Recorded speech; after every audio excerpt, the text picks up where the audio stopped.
I think one of the major benefits of deregulation is by virtue of the definition itself, it's saying that the government is actually moving out of that particular service or activity and pushing it to the private sector to deal with. The minute you do that, certain things begin to happen. The first thing is that being a private sector activity, there's investments, and most private sector people want to return on their investment. Then it implies that they've got to be efficient, and because you've deregulated, that means there are more people operating. It's not a monopoly of government, and therefore there's competition. Because there's competition, you all have to be efficient and all have to try and see how you can become profitable. You all have to see how you can offer better service. In order to do all these things, it means you have to run a very, very good and tight organization. In order to run a good and tight organization, you have to get people, your processes right, your people right, recruit the right people, pay them the right amount, offer the right training, and a whole host of other things that ensures that your organization is operating a lot better than the man next door.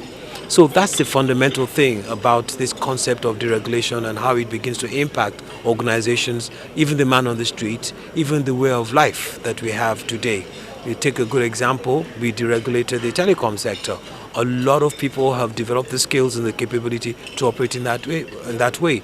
You look at the systemic impact it has had, the value chain to support the whole telecoms industry, the ecosystem around it.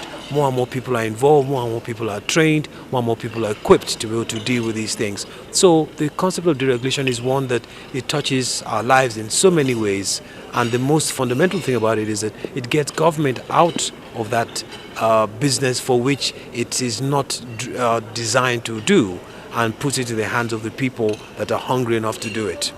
The fact that remains here is that our economy is not growing the way it should. But having said that, we need to be careful, because whenever we make statements like that, I always say let's look at it in a regional way. You find out that you look at certain regions of the country, the economic rate of activity is a lot higher than other parts of the country. That's the first thing. Unemployment is a lot lower in some parts of the economy compared to others. So there's this general disparity that exists. But having said that, when you look at it in totality, there's no doubt about it that the economy is not moving the way it should, because the true measure for me of a good economy is the number of people that are employed, the number of jobs that you have, the number of families that you can feed, the number of people that are doing things, waking up every morning and doing something. So I believe that that is a true measure. And when we look at Nigeria in that context, there are many, many people that are not in that category. The more so people that are young, people that have the energy to work, a huge band of the workable workforce, if I want to put it that way, that's not employed. Now, how can we resolve this problem? We say that we've got to grow the economy. The thing is, you've got to get involved in those things that involve people. That takes me back to Nigeria and where we used to be several years ago. We were basically an agricultural country. We developed tremendous competencies in agriculture, and because of this competence we had in agriculture, people were training, our banking system was geared towards agricultural support, we had research institutes that were geared towards agricultural support, the whole concept of our railway system was towards agriculture. So many things were geared towards that, and we were developing competencies in that area, and more people were involved. But what happened is that oil turned up, and when oil came, we all abandoned agriculture and thought that, why would I have to work hard to earn $1 when somebody is doing the work by just drilling and passing the money to me? So rather than take the revenues that we had from oil to promote agriculture, to the extent that we are now having a lot of backward integration, we are now, before things really began to crumble, we were having all these industrial estates. The industrial estates, Agbara Industrial Estate, Ikeja Industrial Estates, many all around the country. And what was happening is that they were all now beginning to beneficiate the raw materials that we're producing from agriculture. And that process should have carried on, but unfortunately it was truncated.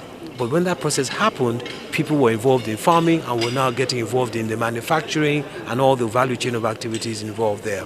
We need to get ourselves back to that stage. If you get government out of business, and if you get the right rules of the game so that it's attractive for private investment will flock to Nigeria. And you'll have success stories, maybe not quite like telecoms, but of that magnitude.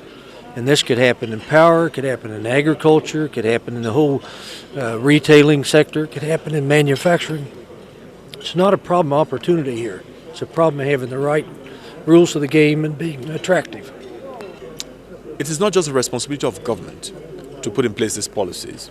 It's also the responsibility of citizens, the private sector in particular, to understand that as economic actors and operators, that they must do everything that is necessary within their powers to influence, to help to shape public policy.